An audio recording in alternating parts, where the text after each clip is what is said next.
We're going to start with the Herald this morning, and it's all Leo Messi and Ruby Walsh. Ruby, I'm done. Legend Walsh steps down from saddle, and they've got a 12-page pull-out, and that's the picture of the family after that. And then Messi Magic Sinks Pool. Reds rue host of missed chances as Barca all but kill off semi-tie. And then creaking body key to Flynn's Dubs exit. Frank Roach has a story with Paul Flynn, where time waits for no man. Flynn told the Herald, I'm going to be 33 this year, and it did always say I'd go as hard as I could for as long as I could, and I just felt that I couldn't push the body any harder. We'll talk to him at around about 8:30 this morning.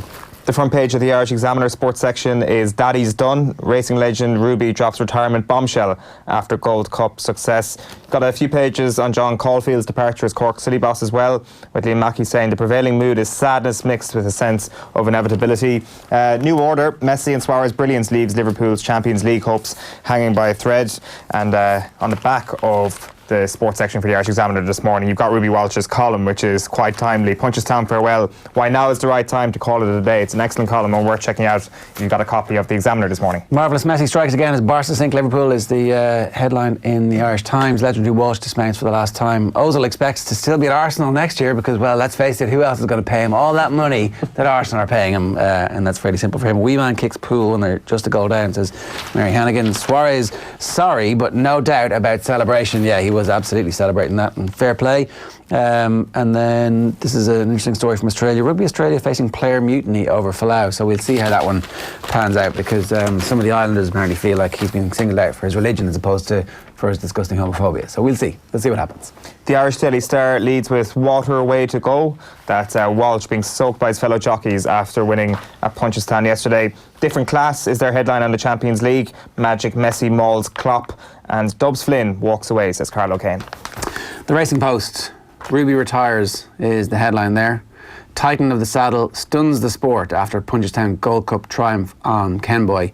Get into that in a couple of minutes' time. And Eurovision, Emery's focus on Europa success should guide Gunners to vital victory. So it's Arsenal against Valencia. I don't know if I would just be blah-blah-blahing away a victory for Arsenal against Valencia, right? This Arsenal team on the back of this run of form at the moment. Yeah, absolutely. Yeah, very competent side. Valencia, good footballing team. So, yeah, they'll need to play better, produce a better level of performance. You're right, Jordan. They have recently. The back page of the Mirror goes with the genius of Messi. For an hour, Klopp's men looked so dangerous and Barca looked so rattled. Then we saw goals 599 and goal number 600.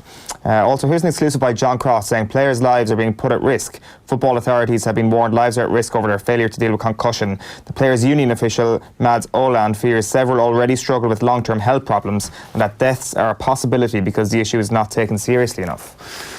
Walsh quits after Gold Cup win is the headline on the sidebar of the back page of the Times Ireland edition. O'Shea's golden career, Ireland defender retires after 20 years in the game. And then it's Magic Messi. Stunning free kick puts the skids under Liverpool's brave Nou Camp challenge. The Greatest reads the headline on Philip Quinn's piece at the back of the Irish Daily Mail. Messi of racing bows out at the top while Pool sunk by Lionel Flair. Walsh hailed the greatest. Back page of the Irish Independent this morning. Legend McCoy lauds retiring jockey as best I've ever seen, which is high praise from Tony McCoy. Kerry suffered Crowley injury blow as Flynn bids farewell to the Blues. So that is a big loss for Kerry yesterday. Peter Crowley missing the rest of the season, having had a cruciate tear. Massive. That's a huge blow for Kerry, given the lack of David Moore at the moment as well. I'm not sure will he be ready for the first game of the Championship. It's just chipping away at that experience, which is already chipped away at with a few retirements last year, and just a pair of his quality is going to be sorely lost by any team, particularly in the defence at the moment. The back page of The Guardian is from another planet. Magical Messi's 600th Barcelona goal floors unlucky Liverpool, and a Semenya judgment. There is no way to reconcile it without discriminating against one side or the other. And Walsh goes out on a high. Legendary jockey rides winner and retires on the spot. Did we go on? Yes, I got one as well, yeah. Finally, the Daily Telegraph goes with Maestro Messi. Forward stunning 600th goal leaves Klopp's Champions League dream hanging by a thread. And the Sun, chew no who, because Luis Suarez did a thing, he did that a long time ago, was it? I can't actually remember. Suarez and Messi tear him to bits. 5 years ago. And, there's two of them. That's all for Walsh, is the Sun back page. And Jan facing brain tests they're going to test Jan Vertonghen to see if he still has a brain, is what I've taken from that headline. 2 more for you. As in Spain says, Lionel Messi, Papa del Football. We're happy, but it's not over. We're going to vamos a una cancha muy difícil. Anfield. Cancha? We're going to Anfield. It's very, very difficult. And there's a thumbs up from Iker Casillas. Casillas, estoy bien. I am well. Except obviously he's in hospital having suffered a heart attack. But so we send him our best. And then the Irish news. BBC strike deal with GAA to show 4 live Ulster Senior Football Championship ties. This is good news because, you know, the Ulster Football Championship, obviously the only one that's meaningful for the first, how long? Month and a half of the season? Until July. And they're going to show games on BBC. Good bit of exposure for the size up there, isn't it? Yeah, they usually do. Well, I guess they haven't in recent years. They haven't been able to. So because they were always based on the RTE rights, was it? There was a.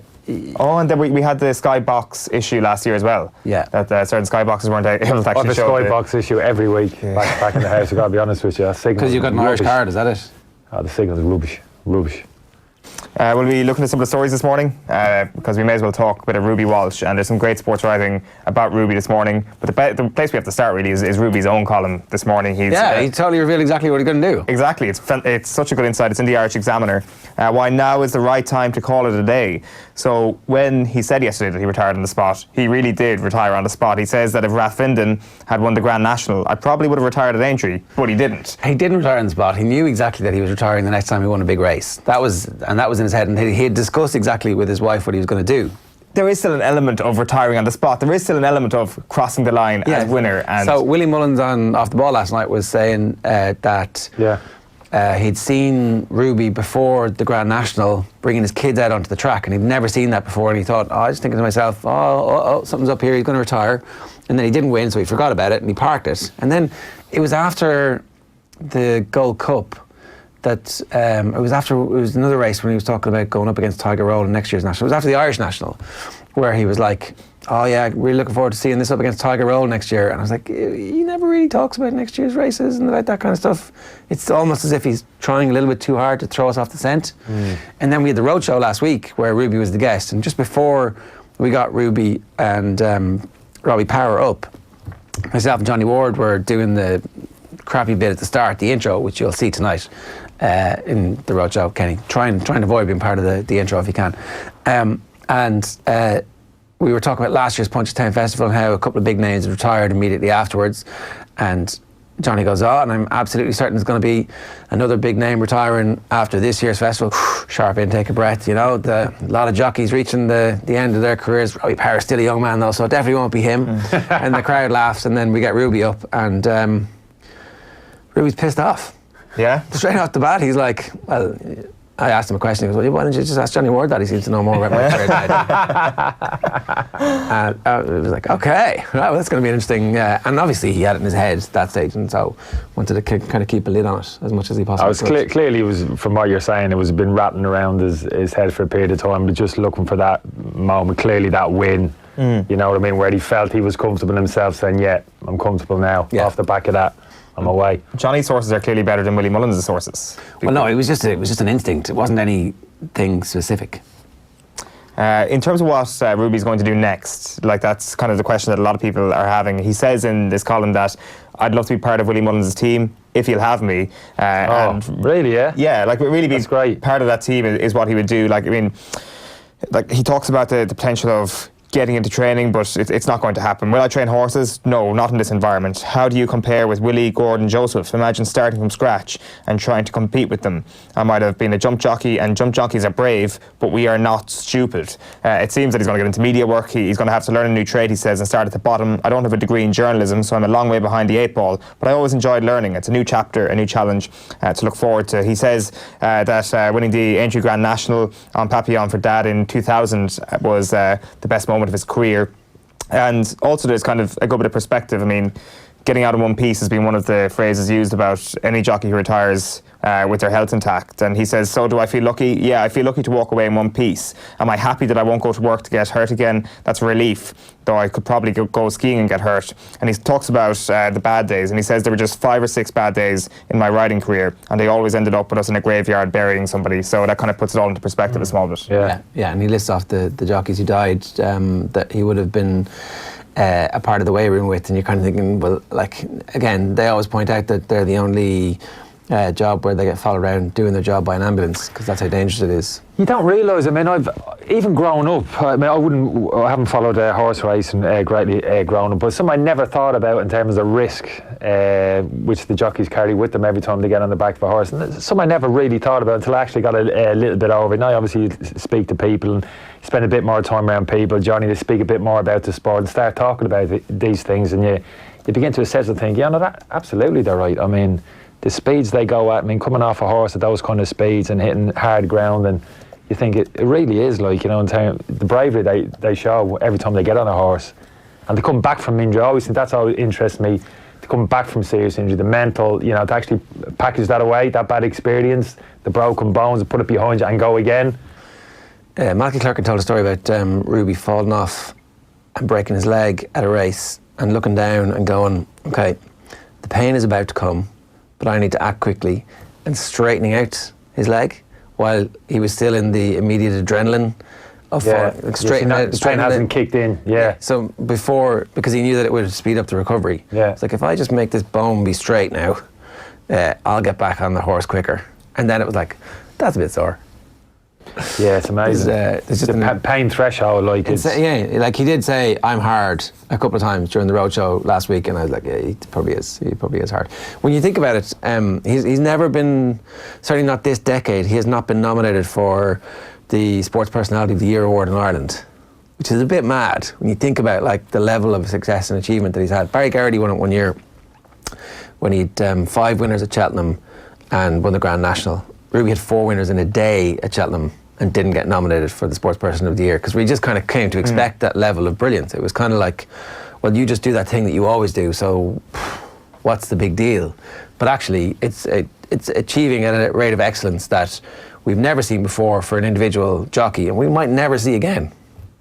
Yeah, I found it interesting yesterday because last night Joe was talking about all his winners, etc. He's so many winners, done this, that, and which is pretty phenomenal, very impressive. But I was interested. Well, I understand that maybe sets him apart, but what actually sets him apart in terms of his riding ability, like I said, I wouldn't know a huge amount. So more the technicalities of how he rides, what sets him, why is he better than everybody else as a rider in terms of how he rides the horse. So I got a flavour of that last night. The people who found in, ex-jockey found in. David Russell. Yeah, David Russell got a really good description for somebody like uneducated like myself in terms of the qualities that he had, and it was really kind of fascinating listening to him speak. And you got a good understanding of almost the God-given talent that he had in terms of being in sync with the horse, understanding the horse, and just in terms of physically how he rode.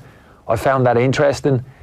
Because in that hunch position, I remember in pre-season training a lot of the time, we used to go into the gym, or you stand up against the wall and you hunch down, you bend your knees and you have to hold that position. Squat. To hold that position, yeah, kind of for about 20 seconds. And it's like people are screaming. It's absolutely, just can't, lads are screaming, like just can't fall into the ground. Muscles, the groins, abductors, the whole shebang, core stability isn't. So I'm thinking to myself, like jockeys on the horse in that kind of crouched position, everything going through the legs, I would have thought, lower abdominal area, how strong you have to be.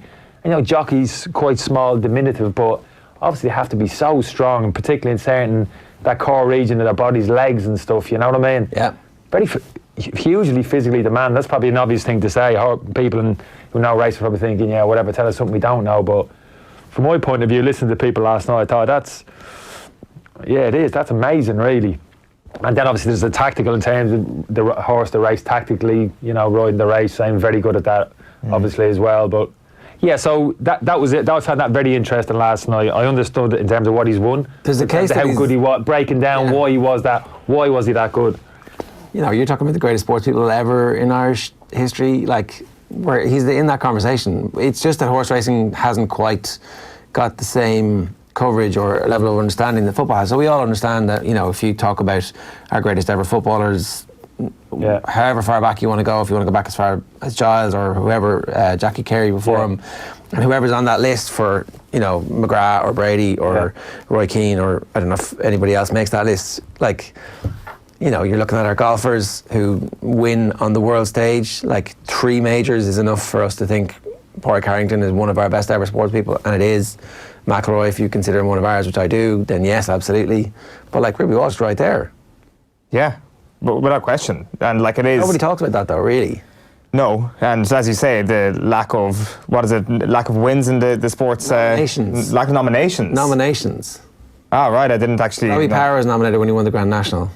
That's insane. Since 2010, Robbie Power is the only horse jockey. Sorry, I don't know if any of the trainers have. I don't think Willie Mullins has either. Which is kind of a strange one. But like as you say, the kind of making that a normal thing, that excellence, that consistent level of brilliance that we've come to expect from Ruby Walsh is absolutely unbelievable. Also, as well, to have this option of retiring at the top. Of course, you know, like he said last year that when he had that fall at Cheltenham, he didn't want to get beaten by injury. He wanted to beat injury at the end of his career. And at the end, to have these suite of amazing horses and as an amazing jockey, to have the confidence to say to yourself, I'm going to ride out as a winner, just shows the confidence that comes from being possibly the best we've ever had as a jockey in Ireland. It's interesting as well when you mentioned the style that was spoken about on the show last night, because like we've always heard Willie Mullins talk about the fact he's got like a clock in his head, he knows exactly where he is. But also Vincent Hogan, interestingly, in the Irish Independent this morning, kind of talking about Ruby's brilliance, saying that so many jockeys have tried to mimic that style and have failed.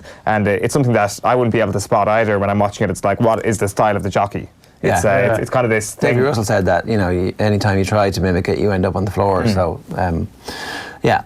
one of a kind, and you know, we want to see his like again, so we should celebrate. I'm not sure about the I'll have to leg into the middle. I'll have to learn from scratch and build my way up. And I mean, that's the easiest gig in the world.